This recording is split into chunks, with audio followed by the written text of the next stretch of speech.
The US military has admitted a drone strike in Afghanistan's capital last month mistakenly killed civilians instead of ISIL fighters.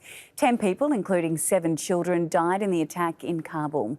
A top US commander apologised for what he called a tragic mistake. Osama bin Javed has visited the area in Kabul where the strike hit. This is what is left of their vehicle.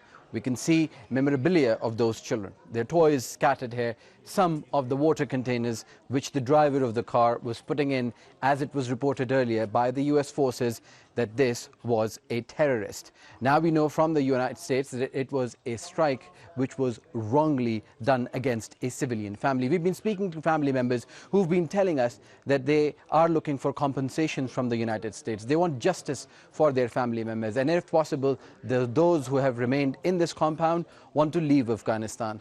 There has been some talk about what is going to happen next in Afghanistan, but they say regardless of what the future of Afghanistan is, this was an attack which was carried out against them inside their own home. Some of the children were actually around this car and some of them were inside when the drone struck them. We've been speaking to Taliban leaders in the lead up to this acknowledgement by the United States, and they've been telling us that this was an act of aggression. The United States for 20 years has been killing innocent civilians according to the Taliban, and they say they have no agreement with the United States, and incidents such as this and their insistence on using ISIL-K as a pretext to attack Afghanistan is not acceptable, and those countries who have intelligence about such terrorist activities in Afghanistan should share it with Taliban leaders. But for now, here in this compound, there is death, misery and memories of those who passed and people who are trying to rebuild their lives in the mayhem of what is Afghanistan and what happened to their family.